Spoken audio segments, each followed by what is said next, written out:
Welcome and thank you for standing by. Your lines will be in listen-only mode until today's question and answer session. To queue up to ask a question, you may press star and then 1. Today's conference is being recorded. If you have any objection, you may disconnect. I would now like to turn the call over to Jason Thurman. You may begin. Thank you. Good morning, everyone, and thank you for joining today's call and webinar. My name is Jason Thurman, and I am with the Communications and Public Engagement section of FDA's Office of Food and Veterinary Medicine, and I will be serving as your moderator today.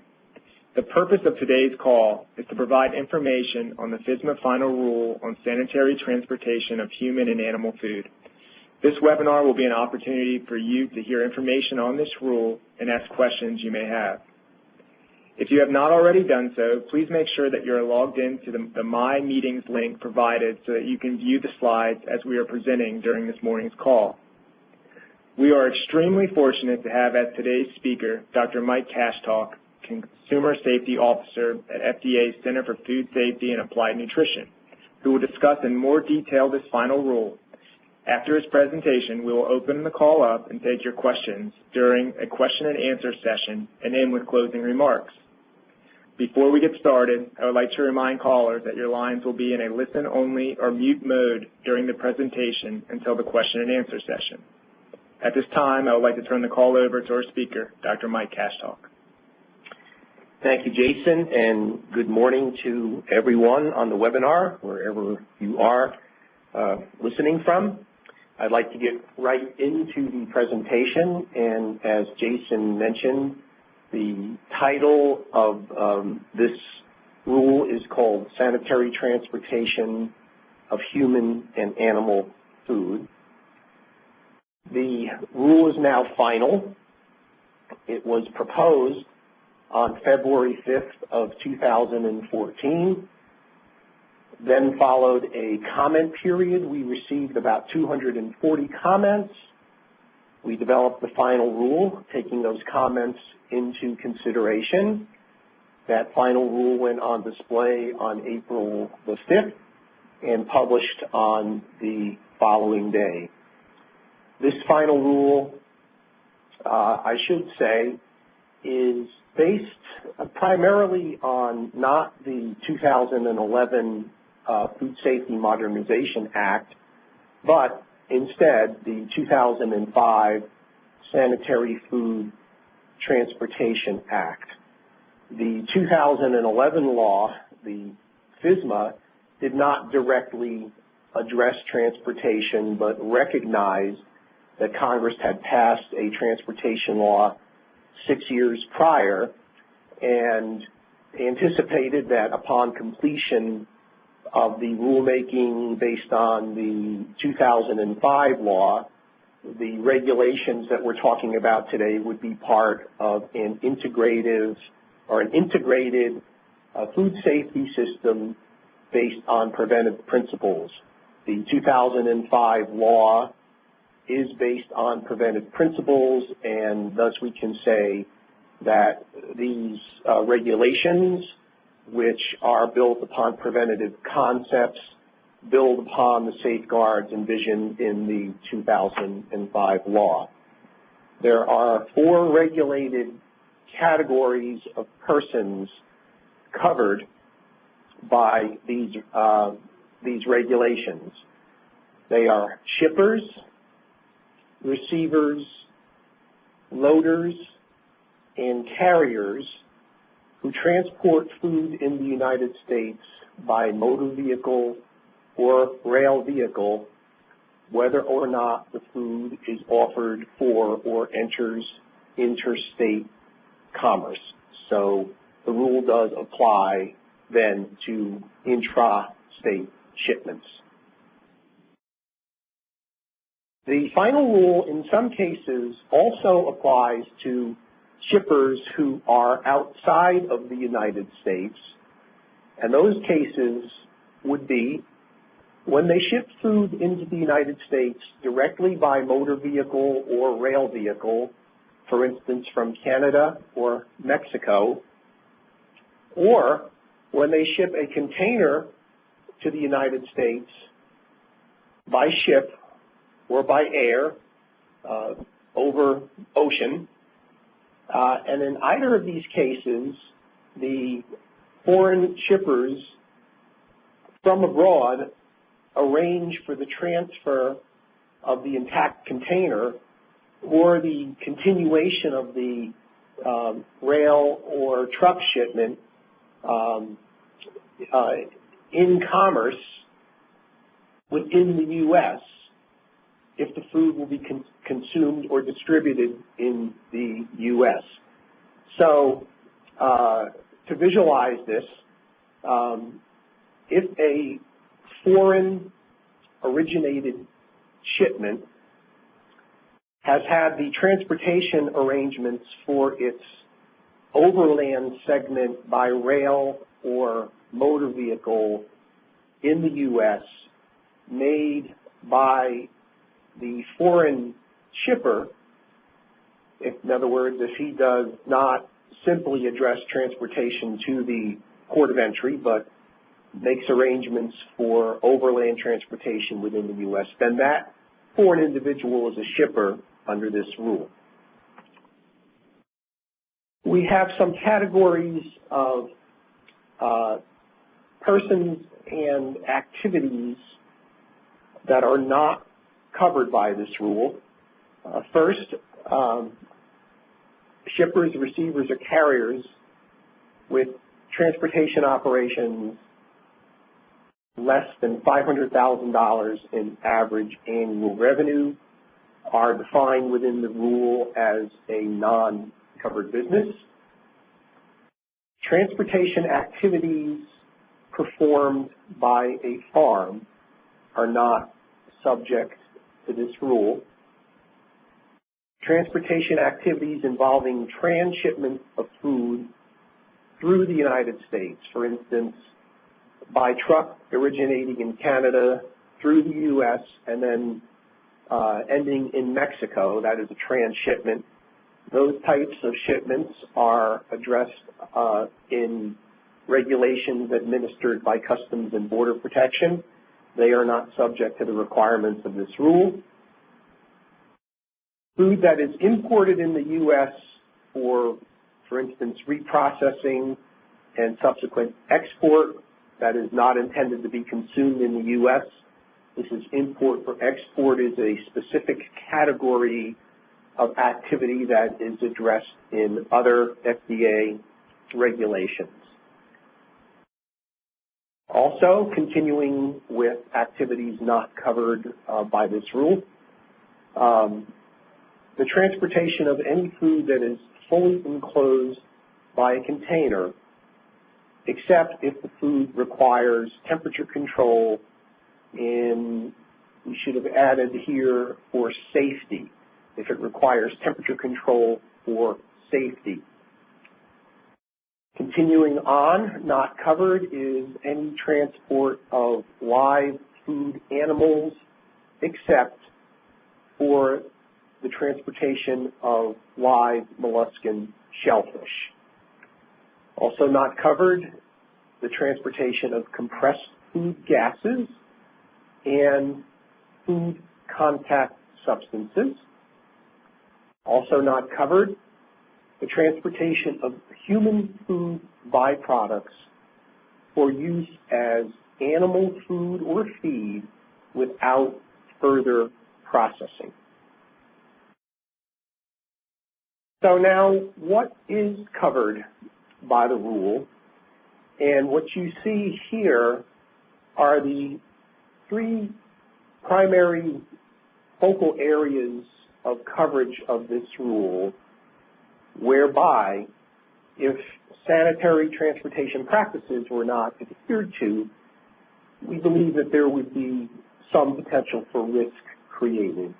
Number one, any food transported in bulk, meaning transport by tanker, for instance, where the food is in direct contact with the walls of the vehicle. Secondly, transportation of packaged food that is not fully enclosed by a container. That is covered, example being much of the transportation of fresh produce. And third, the transportation of food that requires temperature control for its safety. There is a section in the rule, 1.906, that states requirements for vehicles and transportation equipment. Summarizing some of the key requirements in that section, the vehicles and transportation equipment, their design, maintenance, and storage must be appropriate to prevent food from becoming unsafe during transportation operations. And if the food requires temperature control, the vehicles and transportation equipment must be equipped as necessary to provide adequate temperature control. We have another section in the rule, 1.908, which states requirements for transportation operations. Here are some of the key requirements for transportation operations. They must be conducted to prevent the food from becoming unsafe during transport, including ensuring adequate temperature control, preventing contamination of food by contact with raw food or with non-food items, protection of food from cross-contact. That would be from a protection against the incorporation of a food allergen into the food, the unintentional incorporation of a food allergen. And again, protection of food transported in bulk. We recognize in the rule that a person who's subject to this rule, for instance, as a shipper, may also have operations as a carrier. Not everyone involved in transportation only does one thing, and we have a section in the rule that actually creates some streamlined requirements for firms that do more than one thing that makes the firm subject to this rule. So, for instance, if a shipper has his own fleet and functions as a carrier for what he ships, they may be able to take advantage of these streamlined procedures in the rule. The rule has many general responsibilities that are applicable at all times in all circumstances, and also has some designated responsibilities that are assigned, for instance, to the shipper or to the carrier and to that party alone. However, these designated responsibilities can be reassigned in a written agreement to another party subject to the rule. Again, we recognize that in the transportation world, the role that individuals play can be fluid, that sometimes the carrier does things that in a specific circumstance that the shipper might do in other circumstances, and we allow for the shipper, for instance, to reassign a designated responsibility to the carrier, but we want to be able ultimately to see the written agreement so we are able to determine who has accepted that responsibility.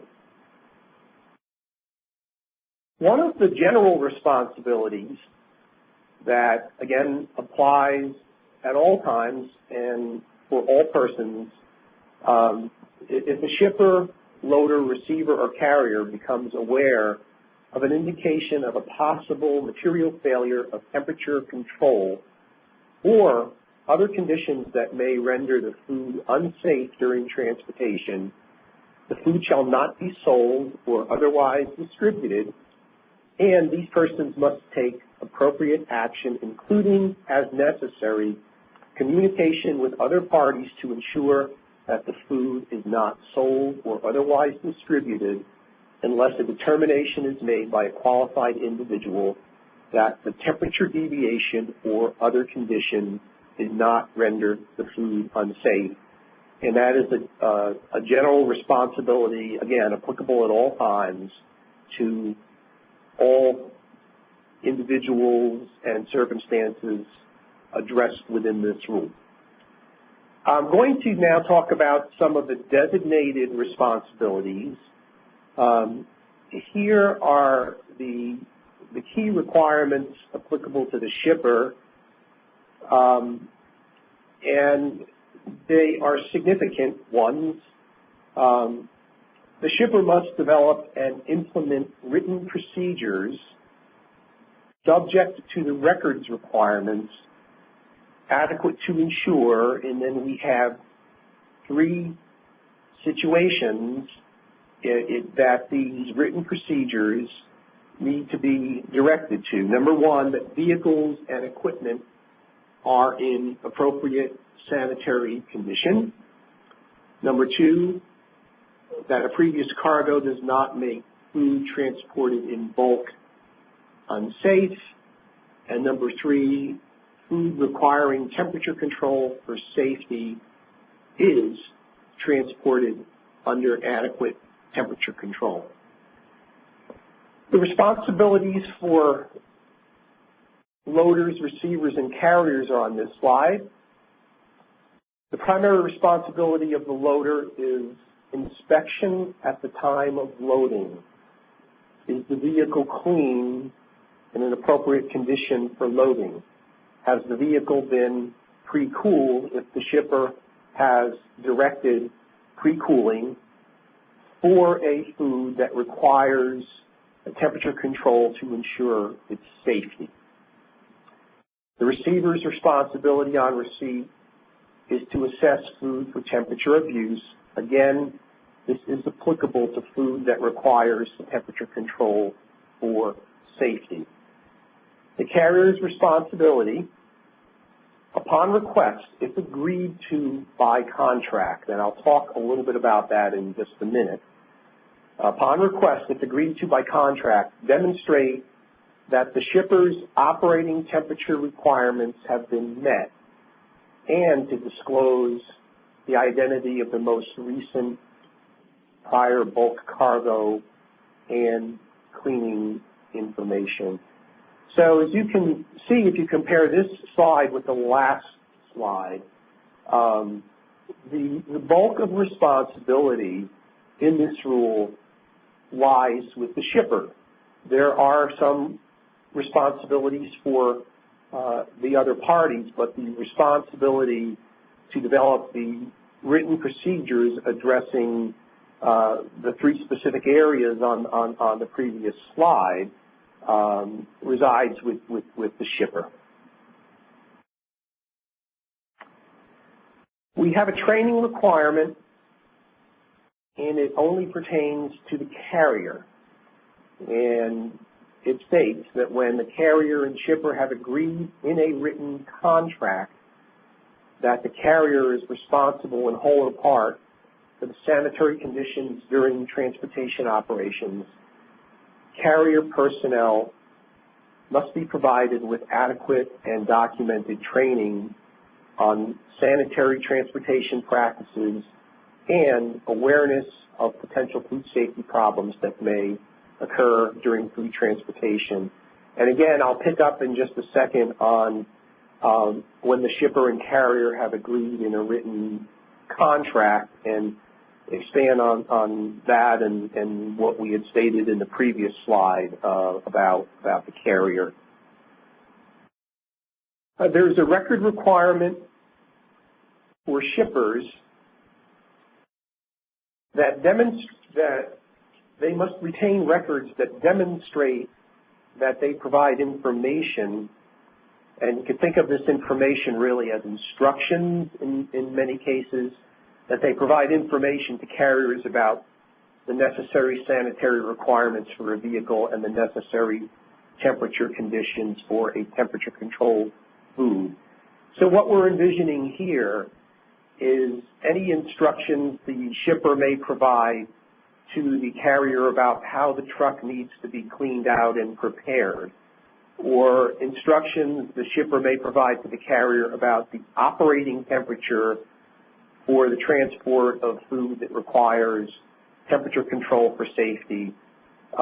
We want to see records here that demonstrate that the shipper does communicate in this way and provide this information to the carrier. We do not want to see piles and piles of instructions for every shipment that the shipper ships out with every carrier that they do business with. We want to see records that demonstrate that they have a communication process in place with the carrier. The carrier's required records that they must develop written standard operation procedures for cleaning and inspection of vehicles. And this is the counterpart to what I just said about the shipper communicating with the carrier. How the carrier will meet requirements to provide information to shippers about temperature conditions and bulk cargo protection as appropriate. So just like we envision that shippers will communicate certain necessities to carriers, we also anticipate that the carriers may at times need to communicate information back to the shippers if a question arises about temperature control during a shipment, or if a question arises about what was the prior cargo in that tanker. And again here, we do not want to see stacks of paper from carriers about time temperature recordings of every shipment, or with cleaning procedures for every tanker that's been cleaned out, the times and the dates and so on. We want to know that a communication process is in place between the carrier and the shipper, just as was the case between the shipper and the carrier.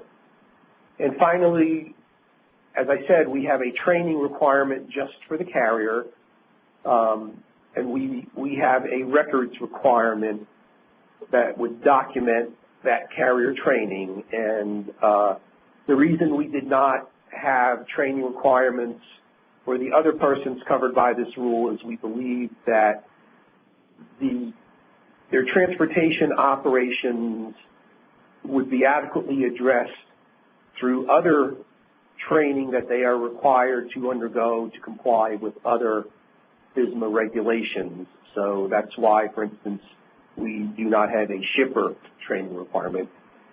There's a provision in the law that allows us to waive the requirements of this rule when we determine that such waiver will not result in the transportation of food under conditions that would be unsafe to humans or animals.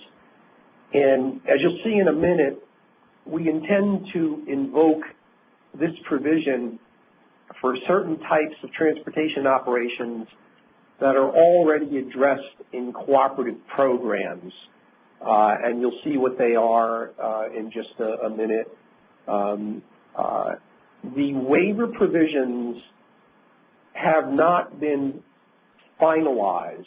They will be finalized through the publication of actual waiver notices prior to the compliance date of this rule. So those who will be subject to these waivers will have ample time to know precisely what the provisions of the waivers are going to be. The waivers were described in the proposed rule. One of them pertains to operations that hold permits issued in accordance with the National Conference of Interstate Milk Shippers. If you're involved in shipping grade A milk, you know what that is.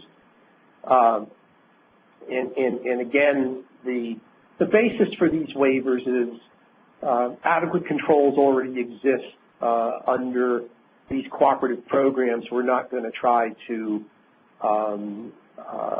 regulate on top of existing controls that are in place that we deem to be adequate.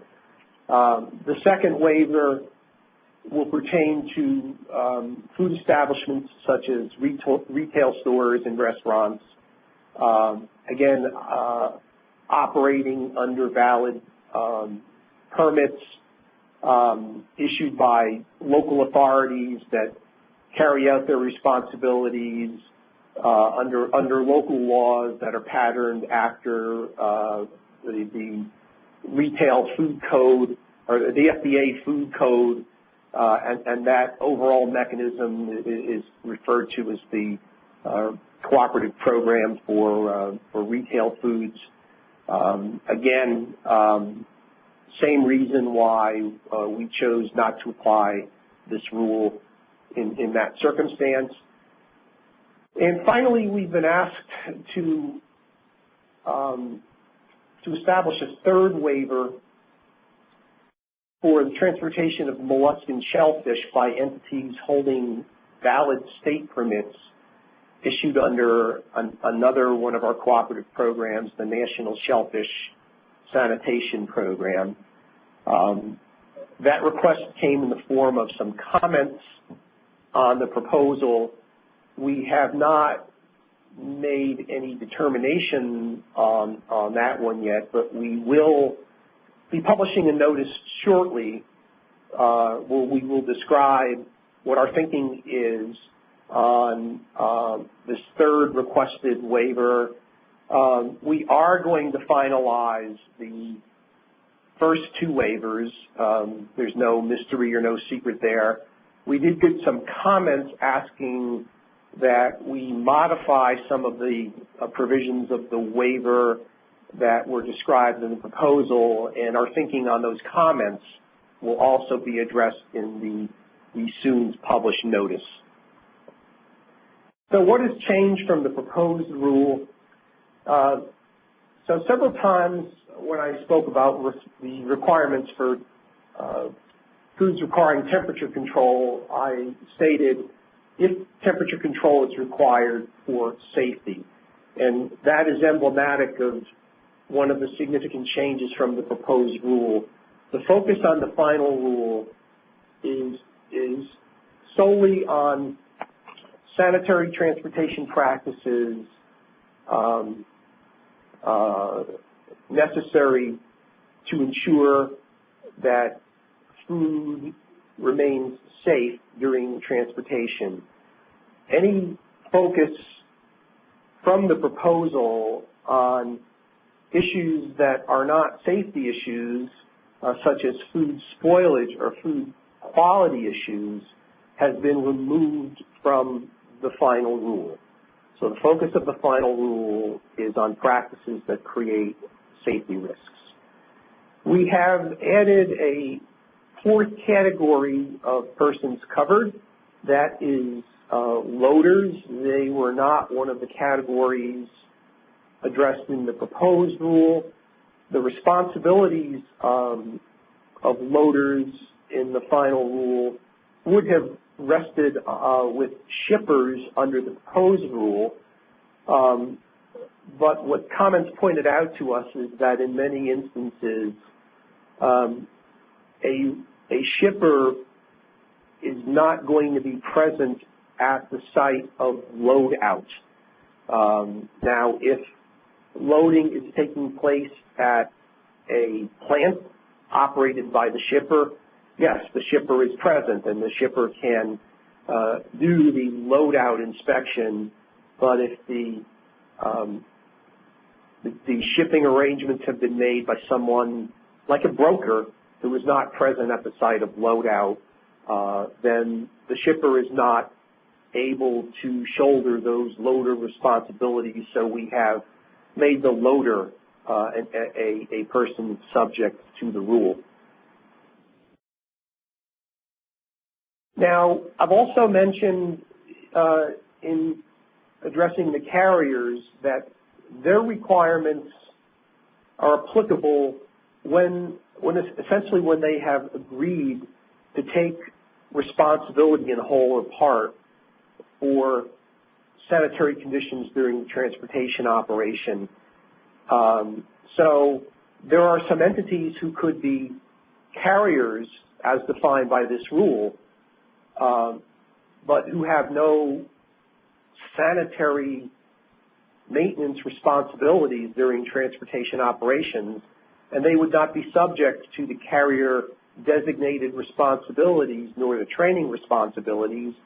What caused us to consider this change was we learned, for example, that rail transportation often takes place in a way where a rail car is delivered to a shipper. The rail car owner or the rail line operator does not prepare or operate the equipment, for instance, the refrigeration units. The shipper cleans the car, loads the car, establishes the temperature settings, maybe seals the car, delivers it for transport, and it's not opened until it arrives at the receiver's place of business. So the carrier really only moves the car from point A to point B. So for that reason, we have designated the shipper or loader to be the primary entities responsible for sanitary conditions, for instance, inspecting a rail car, unless reassigned in a written agreement. And here is where the carrier could indeed come into play as one of the responsible entities under this rule. If you expect the carrier to take on responsibilities for preparation and operation of the vehicle or equipment, then that responsibility is conveyed on the carrier through a written agreement that is one of the required records under this rule, and then the carrier becomes a full participant in meeting the designated responsibilities. Our compliance dates, I should say our effective date is actually 60 days after publication of the final rule, but compliance is not required until 2 years for small businesses. And you can see that the small business definition is a little different for carriers than it is for everyone else, and that's because that's how the Small Business Administration defines these differing entities, so we just went with their definitions. But if you're not a small business, your compliance date is 1 year out, unless, of course, you're a non-covered business under that $500,000 annual revenue threshold. We do plan on issuing a small entity compliance guide to assist small entities in complying with this rule. We have a standing guidance that was issued in 2010 for sanitary transportation of food in anticipation of the publication of this rule. That guidance will be revised to stand alongside this rule, and it will have some content in it that addresses some transportation avenues that are not addressed in this rule. So it will still stand as a complement to this rule for firms that are covered by this rule, and as a guidance in its own right for firms that are not covered by the rule. As far as the carrier training requirement that I mentioned, FDA is going to develop an online course that would meet this training requirement. It's going to be an hour in duration. It's not going to require travel to a off-site location, and it's not going to require a day of someone's time to go through the training module. We also have integrated into our technical assistance network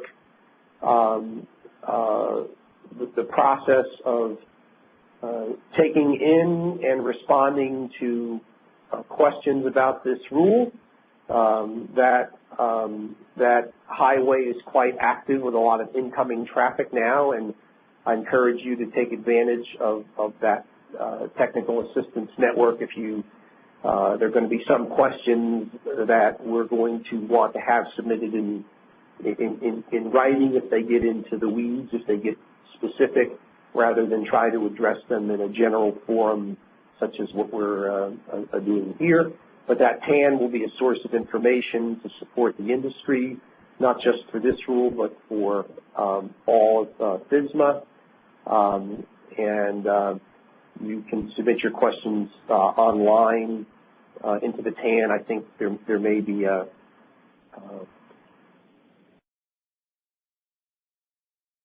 I guess this link is the link into the TAN here in the third bullet. We have a FSMA website and that has information again about this rule and all the other ones, and a subscription feature available to keep you informed. And that is the end of our presentation. So I'm going to turn it back over to Jason momentarily. Great. Thank you, Mike. It is now time for our question and answer session. I'll ask the operator to open the lines and provide instructions for our callers who have questions. If you would like to ask a question at this time, please unmute your phone line and press *1. You will be prompted to record your name, which is used to introduce your question. You may press *2 to remove a question from queue. Again, if you would like to ask a question at this time, please press * and then 1. One moment while we see if there are any questions.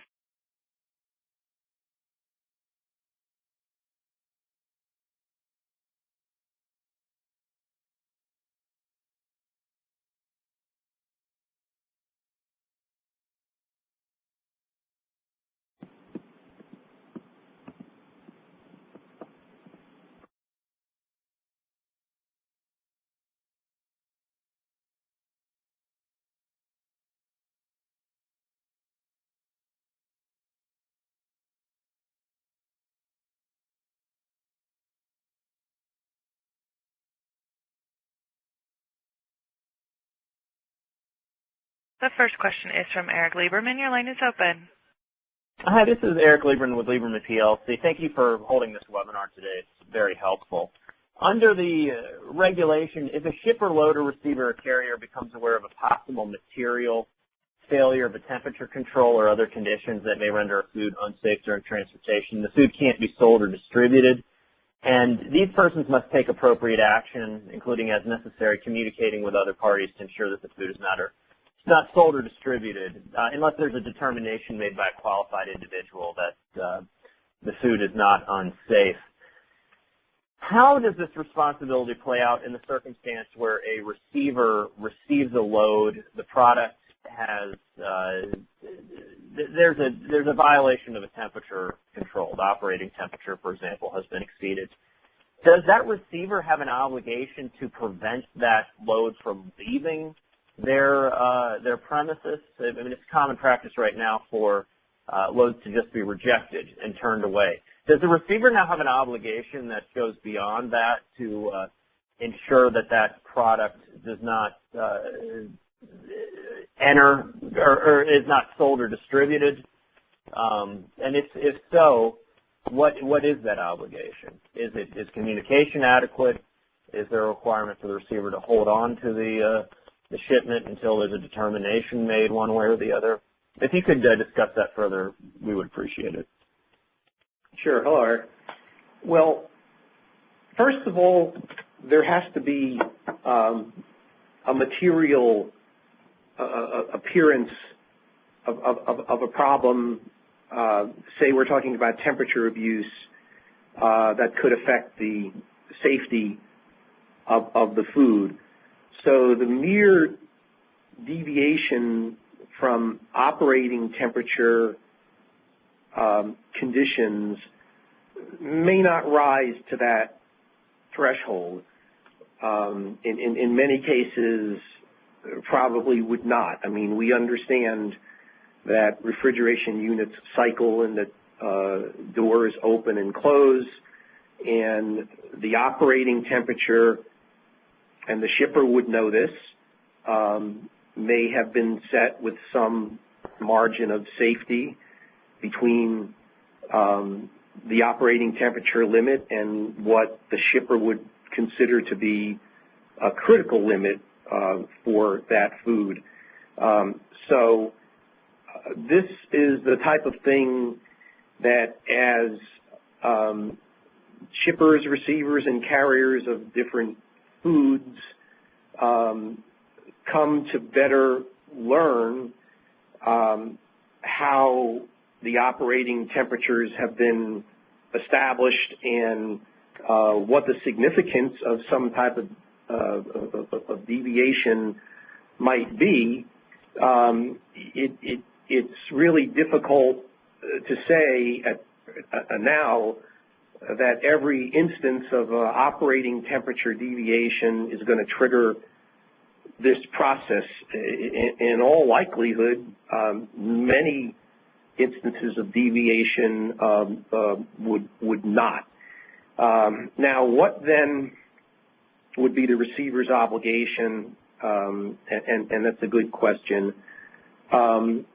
If they're in the retail industry, in all likelihood, they would be subject to whatever provisions govern these kinds of circumstances in the local regulatory regime that the local authorities are administering through the food code. Because again, those entities, when the waiver is finalized, are going to be waived. So who may fall more under this rule in the receiving community would be things like distribution centers who are receiving a shipment, who hold the shipment, and then they ultimately send the shipment out. Again, we've described in general circumstances what our concern would be. I think if you wanted more specifics, I mean, other than to say that we don't want that food moving in any manner in which it could become diverted for consumption. We think as time goes on, where these lines are drawn will become more understandable. I would suggest that if you wanted more specifics about how an FDA-regulated receiver might be expected to function, I would give us some specifics about, you know, here's a food type and here's a condition of arrival, and how do you think this would fall under your rule. We want to be addressing those kinds of circumstances in the TAN, so our responses would be able to be searched and indexed and available to the broader community.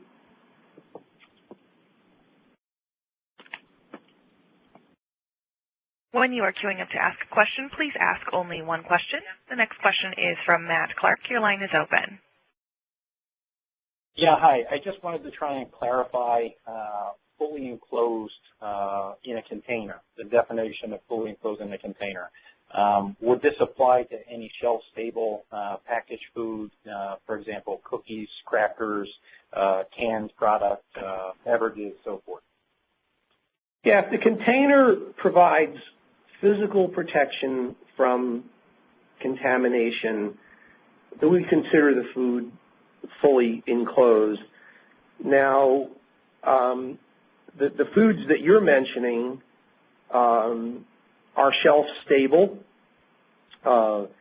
so they would qualify as not covered because they're fully enclosed by a container, at least that's how I envision canned foods and crackers.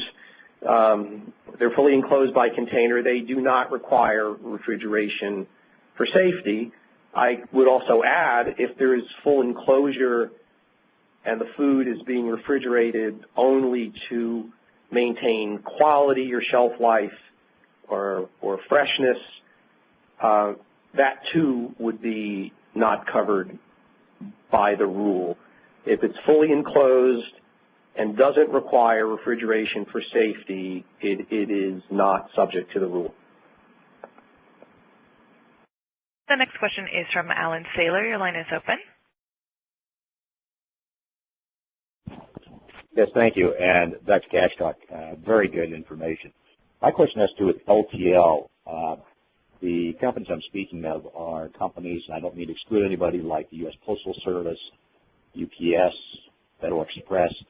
These organizations ship lots of food ingredients, finished foods, usually in fully enclosed containers, but along with this, through their distribution hubs and through their trucks, their transport systems, these foods, which require refrigeration, and I'm speaking just of those, can come into contact with just about anything. Have you had any discussions, or you had any internal thoughts about how this is going to be managed? One way, of course, is to simply have the shipper take responsibility, but what shipper in the right mind is going to take responsibility when you have no control over these LTL systems? So I'd appreciate any insights you might have. Thank you. Okay, Alan, so I understand your question really to be about what we call small parcel carriers who are not generally functioning through interactive relationships with shippers, such as dedicated food haulers. We've exempted small parcel carriers from we call them small parcel delivery services. We've exempted small parcel delivery services from the definition of a carrier. And again, we recognize that they don't generally have this interactive mechanism as you would have in dedicated food transport, where the shipper communicates cleaning requirements and operating temperature requirements to the carrier. They function under a different model, and we have, and you can find it in the preamble discussion in the final rule, essentially said that the shipper bears responsibility under these circumstances to ship the food in a manner that would ensure its safety, but that's a responsibility that's borne under the general requirements of the Food, Drug, and Cosmetic Act, and is not addressed by any specific requirements in this rule. If a shipper is relying on that type of small parcel delivery service, perhaps they're going to use cooler packs and insulation and things like that. They're still subject to the requirements of the basic, we call it Act. That would have been the case a year ago, 5 years ago, 10 years ago. It's still the case now. They are not subject in any new ways to these regulations.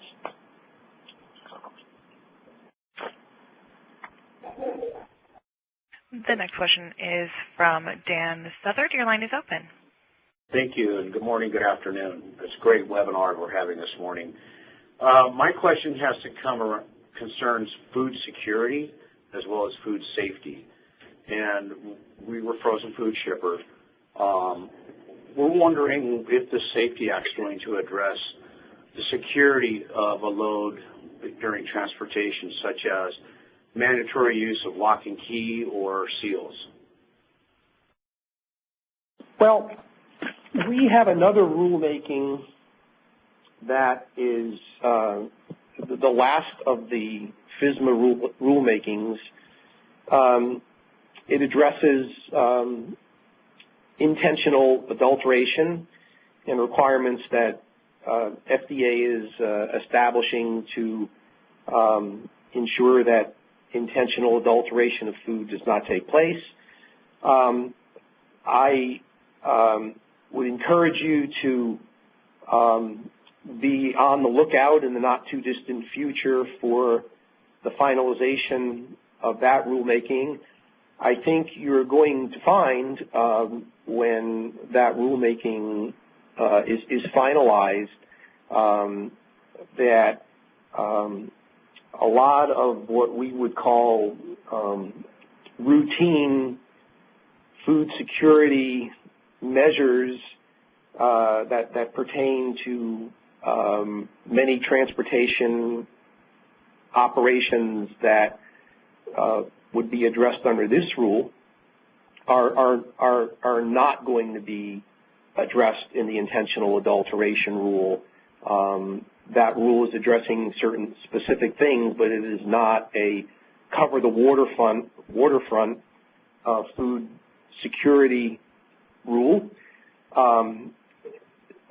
This rule that we're discussing today focuses on sanitary transportation practices and sanitation in the traditional sense, meaning cleanliness. It does not focus on routine food security preventive procedures. We will continue to operate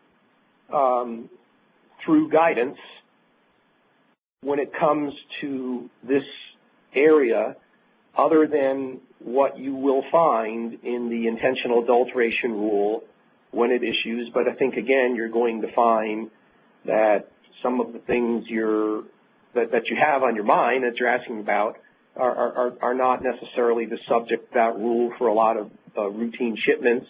And we're going to continue to address those concerns through guidance.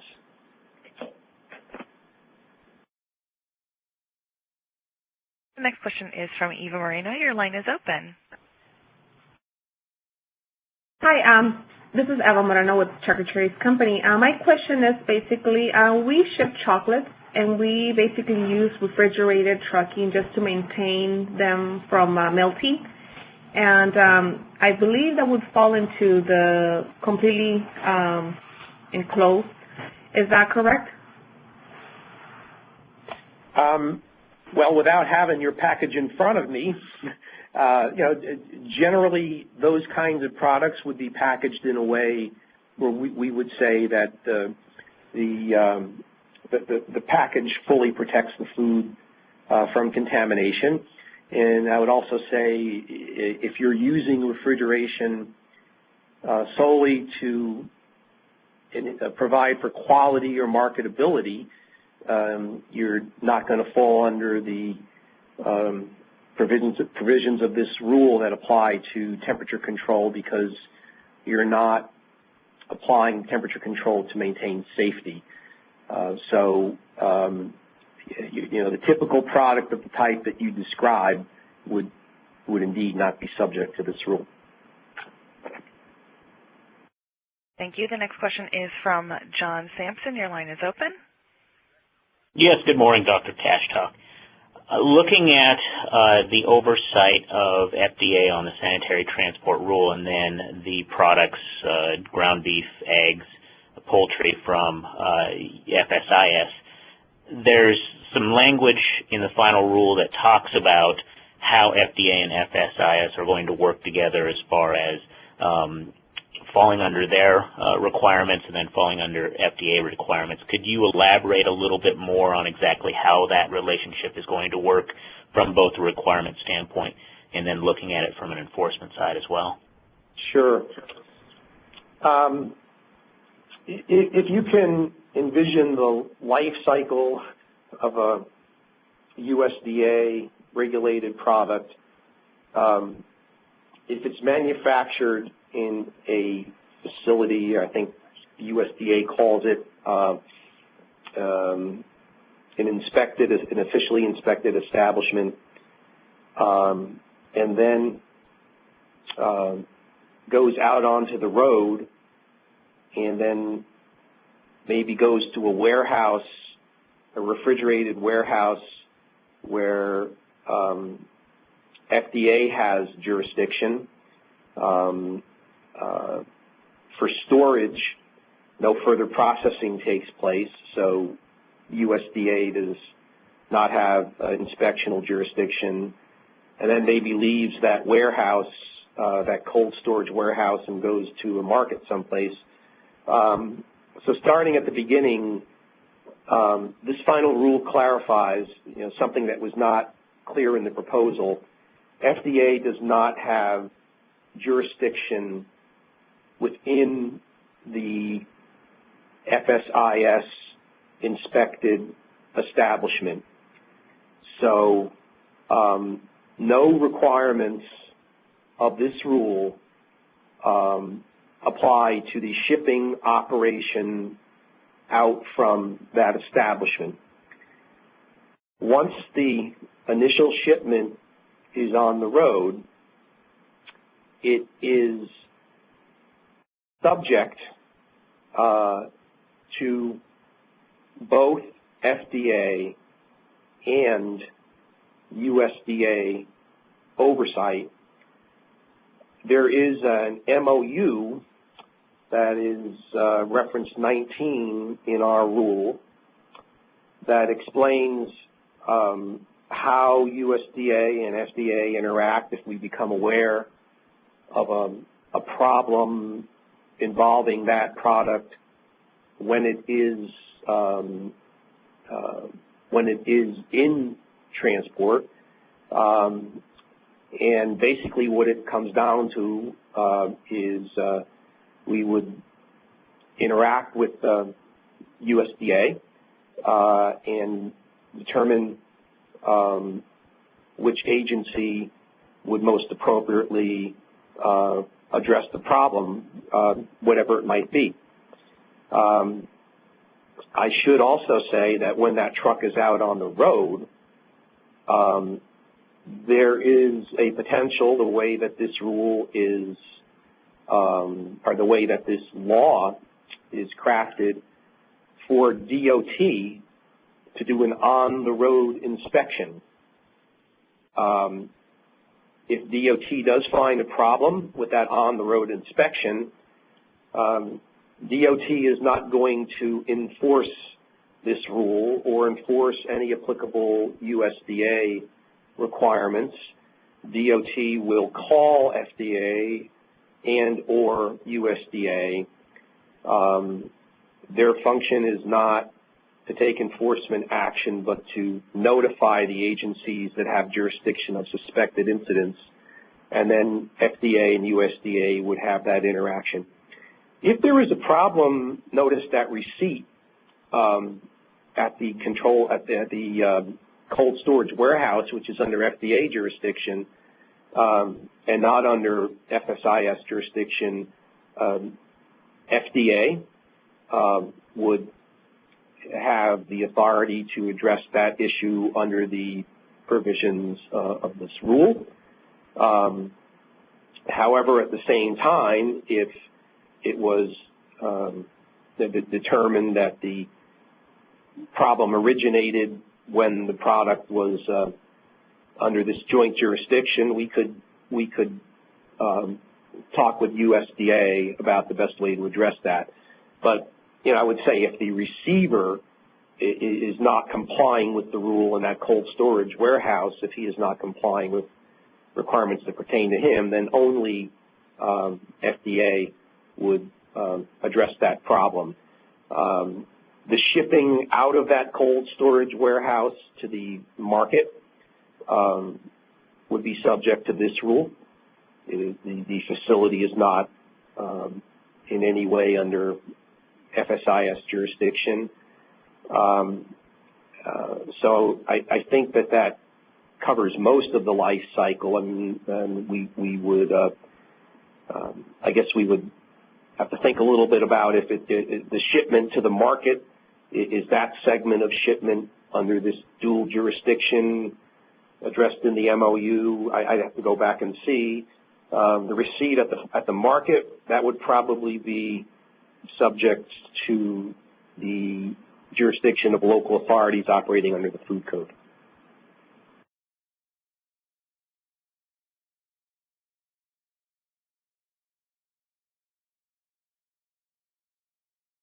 All right, great. Thanks, Mike. This is Jason again. We want to thank everyone for their questions. At this time, we are concluding today's session of the presentation of the FSMA Final Rule on Sanitary Transportation of Human and Animal Food. We also look forward to continuing discussing implementation issues on a range of topics with stakeholders, including the development of guidance documents as necessary and training to help industry implement these rules. This concludes today's stakeholder call. Thank you for your participation and have a great day. This concludes today's conference. Thank you for your attendance. You may disconnect at this time.